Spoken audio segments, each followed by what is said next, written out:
ማንቸስተር ዩናይትድ ከ723 ቀናት በኋላ ሪከርዱን ክብረ ወሰኑን የማሻሻል እድሎችን መጠቀም ሳይችል ቀርቷል። ትናንትና ከዌስትሃም ዩናይትድ ጋር ያደረገው ጨዋታ መነጋገሪያ ነበረ። በብዙ ነጥቦች በሜዳ ላይ ከሜዳ ውጭ ያሉ ጉዳዮችን እናነሳለን። አሰልጣኝ ማይክል ካሪክ ወይኒ ሩኒ ስለ ጨዋታው ስለ ቡድኖቹም ያነሷቸው ጉዳዮች አሉ።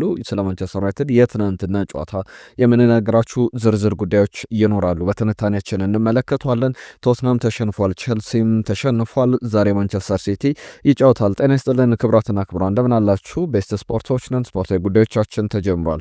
በቻላችሁት አብራችሁን ቆዩ። በርከት ያሉ ጉዳዮችን እያነሳሳን እየነገርናችሁ እንቆያለን። ከዩናይትድ ከቸልሲ ከሲቲ ጨዋታዎች ወጣ ብለን ደግሞ የእናንተን ሀሳቦች እየተመለከትን ከዛ በተጨማሪም ሌሎች አጫጭር የዝውውር ጉዳዮችን እየነገርናችሁ እንቆያለን። ማንቸስተር ዩናይትድን በተመለከተ ኤሊማን ኒዲያይን በተመለከተ እየተነሱ ያሉ ጉዳዮች አሉ።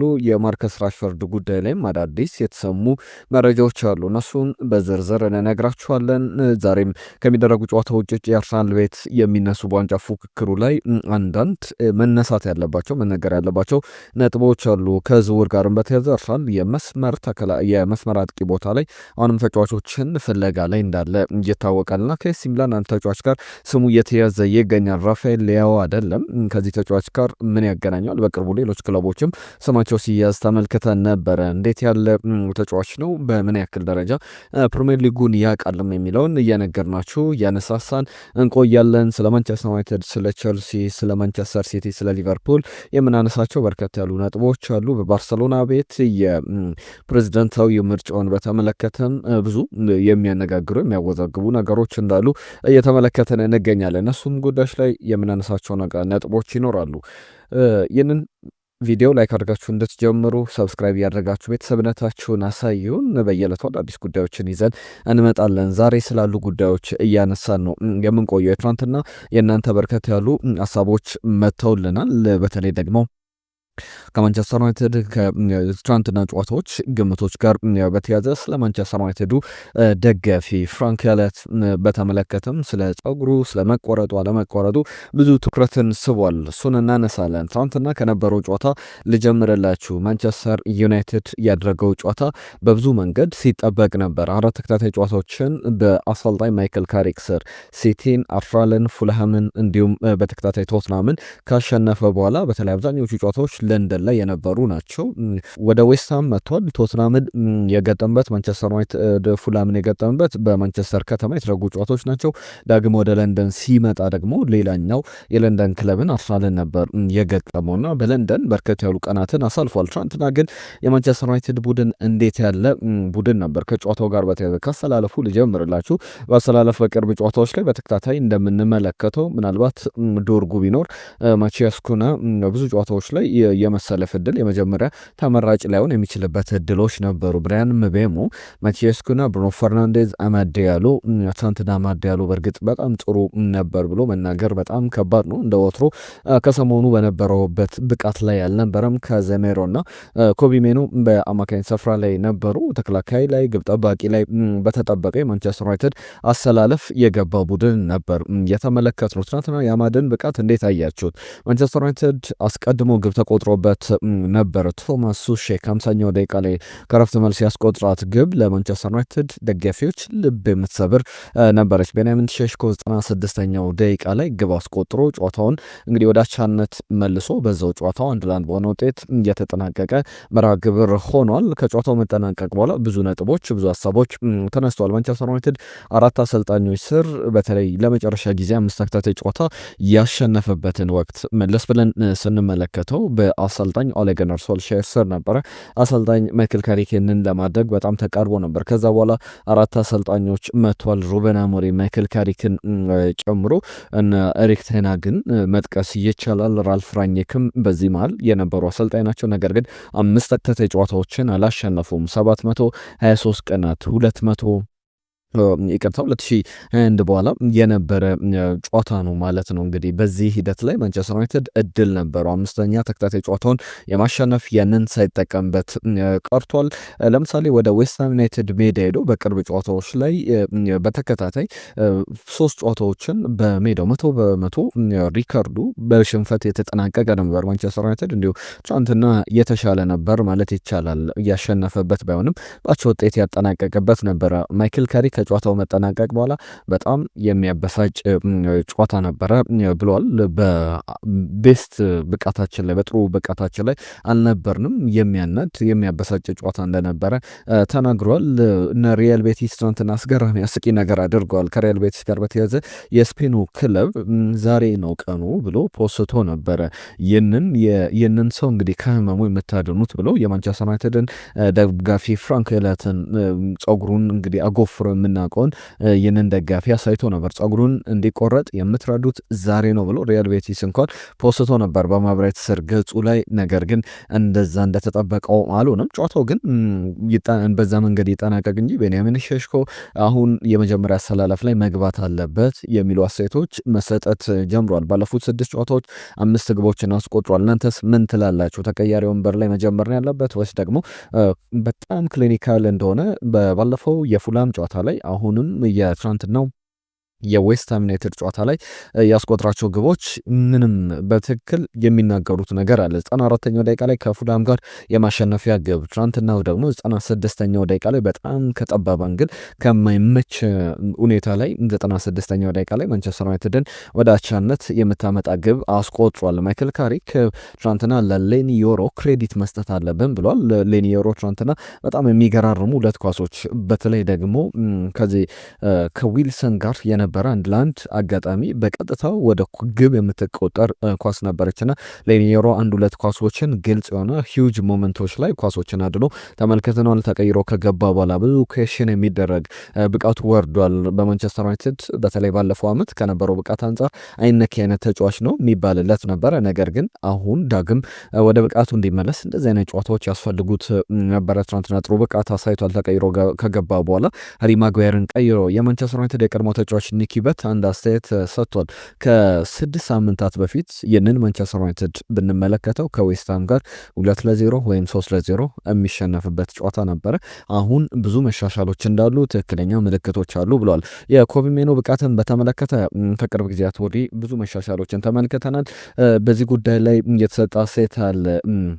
ከተነሱ ጉዳዮች መካከል ኮቢ ሜኖን በሆን ኖሮ ከሶ ነበረ ይላል ጋሪ ሊንከር በሚሰጠው አስተያየት ላይ። ሩበን አሞሪምን እከስ ነበረ። ምክንያቱም ደግሞ ከተጫዋቹ ላይ 1 ዓመት ነው የወሰደው። አስቡት እስቲ የዓለም ዋንጫ ዓመት ላይ ነው የምንገኘው። በዓለም ዋንጫ ላይ የማይሳተፍ ከሆነ ምን አይነት የተጫዋችነት ኬሪየር ነው የሚኖረው? በእርግጥ የዓለም ዋንጫ በየጊዜው የሚመጣ እንዳልሆነ ይታወቃልና እነዚህ ከትናንትና ጨዋታ ጋር በተያዘ የሚነሱ ናቸው። ከማንቸስተር ዩናይትዱ ደጋፊ ከፍራንክ ጋር በተያዘ ግን ብዙ ልናነሳቸው የምንችላቸው ነጥቦች አሉ። ትናንትናም ጸጉሩን ሳይቆረጥ አሁን ከዚህ በኋላ ማንቸስተር ዩናይትድ የሚጫወተው ከ10-12 ቀናት በኋላ ወይም ደግሞ የኤቨርተን ጨዋታ በቀጣይ ሰኞ የሚመጣ ነው። ስለዚህ በዚህኛው ሳምንት መጨረሻ ላይ ጨዋታ አይኖርም። ከዛ በኋላ በዚህኛው ሳምንት የማንቸስተር ዩናይትድ ጨዋታ የለውም። የኤፍኤ ካፕ ጨዋታዎች ናቸው የሚደረጉት። ከዛ በኋላ በቀጣይ ሳምንት የኤፍኤ ካፕ 12-13 ቀናት በኋላ የሚደረግ ጨዋታ ነውና አሁን 494ኛ ቀኑ ላይ ደርሷል ዛሬ። ከዛ በኋላ 500 ቀናት አልፈውት ነው ይህ ደጋፊ ዳግም ከዚህ በኋላ ደግሞ ስንት ያክል ጨዋታዎችን ሊጠብቅ ይችላል? የፕሪሚየር ሊግ ጨዋታዎችን ብቻ ነው ማንቸስተር ዩናይትድ የሚያደርገውና 5 ተከታታይ ጨዋታዎችን እስኪያሸንፍ በቀጣይ የሚቆይ ነው የሚሆነው። ፍራንክ ኤሊዮትን በተመለከተ ለምሳሌ የማንቸስተር ዩናይትድና የዌስትሃምን ጨዋታ 1-1 ሲጠናቀቅ ብዙዎች ተመልክተውታል በቀጥታ የቴሌቪዥን ስርጭት። በማህበራዊ ትስስር ገጾች ግን በአንድ ፕላትፎርም ላይ ብቻ 120 ሺህ ሰው ይህንን የማንቸስተር ዩናይትድ ደጋፊ ሪያክሽን ሲመለከት ነበረ። ቁጭ ብሎ ጨዋታውን በሚከናወንበት ጊዜ ፍራንክ ኤሊዮት ቁጭ ብሎ ጨዋታውን እየተመለከተ ማንቸስተር ዩናይትድ ሲገባበትም በጣም ሲበሳጭ ተመልክተ ነው ነበረ። በዛ ሰዓት ላይ ሌሎች አብሮት የሚመለከቱ የሌላ ክለብ መለያ የለበሱ ደጋፊዎችን በዚህ ምስል ላይ ተመልክተናል። አሁን 494 ቀናት ብሎ ይቀጥላል። ለማንቸስተር ዩናይትድ እንግዲህ እነ ሪያል ቤቲስ እንደቀለዱት አይነት ዛሬ ነው ቀኑ ይህንን ደጋፊ ከህመሙ የምታድኑበት ጸጉሩ እንዲቆረጥ የምታደርጉበት ቢሉም 494 495 እያለ 500 ቀናት ያልፉታል ከዚህ በኋላ በምንመለከታቸው ሂደቶች። ስለዚህ 5 ተከታታይ ጨዋታዎች ላይ ማንቸስተር ዩናይትድ አሁንም ማሸነፍ አልቻለም ዋይኒ ማርክ ሩኒ። ስለዚህ ደጋፊ ትናንትና አንድ አስተያየት ሰጥቶ ነበረ። በተለይ ደግሞ የምናወራው ከማይክል ካሪክ ማንቸስተር ዩናይትድ 5 ተከታታይ ጨዋታዎችን ስለማሸነፉ ነው። ነገር ግን ስለዛ ደጋፊ ጸጉሩን ተቆረጠ አልተቆረጠ ሙሉ ትኩረቱን ይስባል። እወራረዳለሁ ማንቸስተር ዩናይትድ የዌስትሃምን ጨዋታ ቢያሸንፍ በጣም ይበሳጫል የደጋፊ ምክንያቱም ኢረሌቫንት አላስፈላጊ ስለሚሆን የሚል አስተያየቱን ሲሰጥ ነበር። ለሁሉም ጨዋታው በዛ መንገድ የተጠናቀቀ ነው። 1-1 በሆነ ውጤት ተጠናቋል። ማንቸስተር ዩናይትድ ግን በጣም አስፈላጊ ግብ ነበረ በመጨረሻ ደቂቃ ላይ ቤንያሚን ሼሽኮ ያስቆጠረው።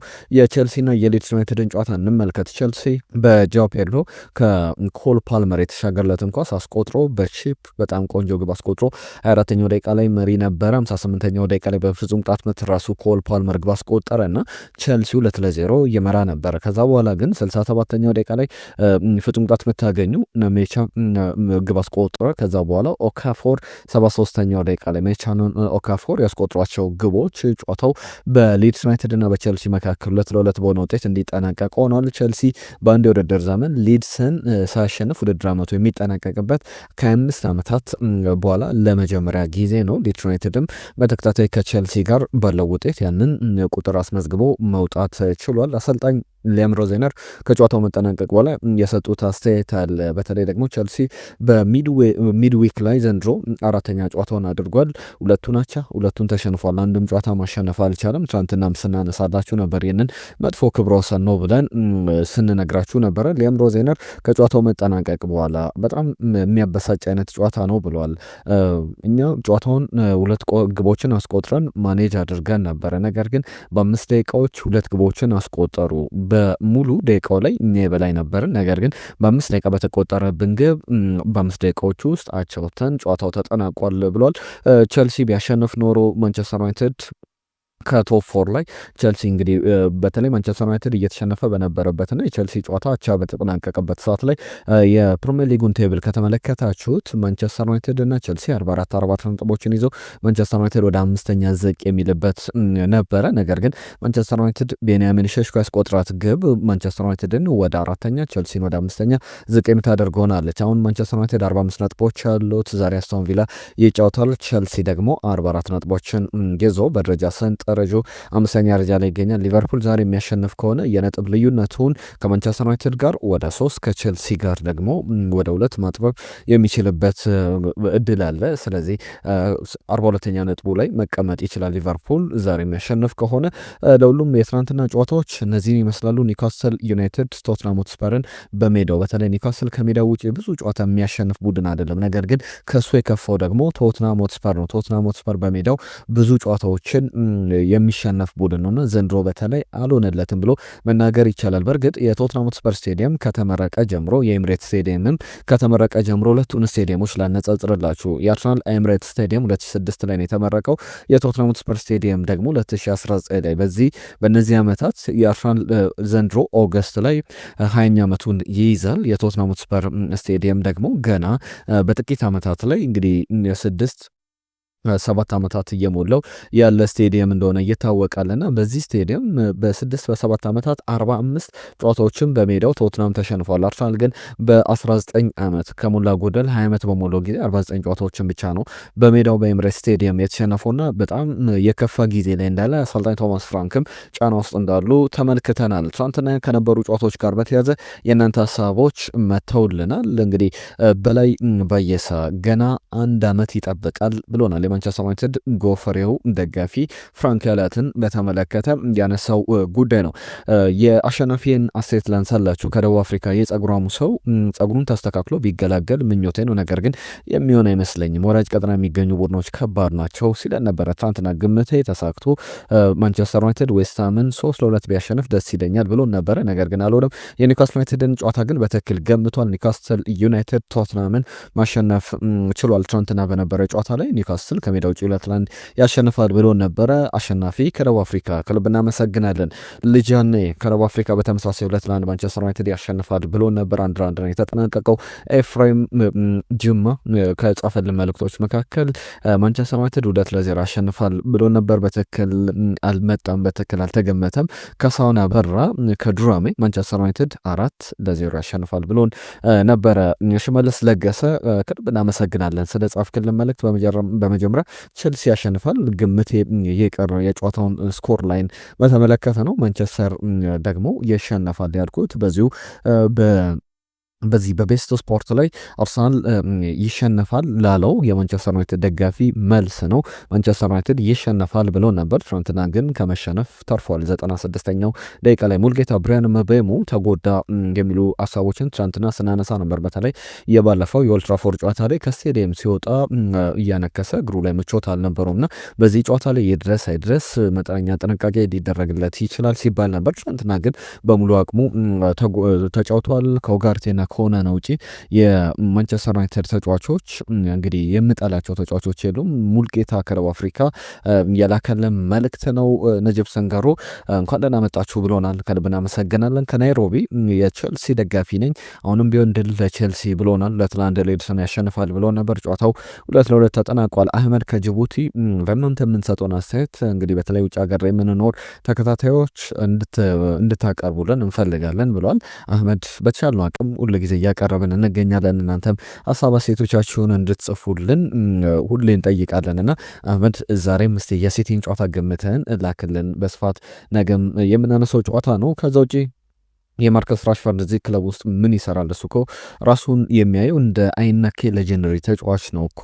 ባርሳ ብቻ ነው መቀመጥ ያለበት አሊያም ሌላ ክለብ መሄድ አለበት፣ ወደ ማንቸስተር ዩናይትድ መምጣት የለበትም ብሎናል ናታን ምትኩ የተባለ አድማጫችን። ትንሳኤ ማንቸስተር ዩናይትድ ባቻ ውጤት ያጠናቅቃል፣ ያ ደጋፊ መቼም ቢሆን ጸጉሩን አይቆረጥም የሚል ሀሳቡን ልኮልናል ትንሳኤ መርቆስ። ከዛ በተጨማሪ ቶማስ ማን ዩናይትድ ተመስገን ሙልጌታ ከደቡብ አፍሪካ ስዌት ዌስትሃም 2-0 ማንቸስተር ዩናይትድን በሚያደርጉ ጨዋታ ላይ ዩናይትድ 2-0 ያሸንፋል፣ ዌስትሃም ይሸንፋል ብሎ ነበረ። አልሳካም። ስለ ሱፐር ቦል የጠየቀን አድማጫችን አለ መሐመድ ሰይድ። እንግዲህ በሌላ ጊዜ በስፋት እናነሷለን ጊዜ በሚኖረን ሰዓት ላይ አሻጂ 2-1 ዩናይትድ ያሸንፋል፣ ሊድስ ዩናይትድ 3-2 ቼልሲን ያሸንፋል፣ ኒውካስትል 2-0 ያሸንፋል ብሎ ነበረ። ሶስቱም በትክክል አልተገመቱም። ሁላችሁንም ከልብ እናመሰግናለን። ዛሬ የሚደረጉ ጨዋታዎችን ላንሳላችሁ፣ ግምቶቻችሁን ለኩልን። አስቶን ቪላ ከብራይተን በተለይ ለማንቸስተር ዩናይትድ የአስቶን ቪላ መሸነፍ በጣም አስፈላጊ ነው። ወደ ቶፕ 3 ለመግባት ወደ ላይ ከፍ ለማለት በጣም የሚያስፈልግ አይነት ጨዋታ ነው። አሁን የ2 ነጥብ ልዩነት ነው ያላቸው አስቶን ቪላ ከብራይተን ቪላ ፓርክ ላይ 4:30 ሲል የሚደረግ ጨዋታ ነው። ፓላስ ከበርንሌ የሚደረገው በተመሳሳይ ሰዓት ነው። ማንቸስተር ሲቲ ከፉልሃም የመጀመሪያውን ዙር ጨዋታ ብዙዎቻችሁ ታስታውሱታላችሁ ብዬ እገምታለሁ። በተለይ ማንቸስተር ሲቲን የፉልሃም ጨዋታ በኤታድ ስቴዲየም በዚህ የሚደረገው አሁን በማንቸስተር ሲቲ ስቴዲየም ክራቨን ኮቴጅ ላይ ግን ማንቸስተር ሲቲ 5-1 በሆነ ውጤት እየመራ ነበር። ሃርሊንግ ብራውት ሃላንድ 17ኛው ደቂቃ ላይ ካስቆጠረ በኋላ ቲጃኒ ራይንደርስ አስቆጠረ።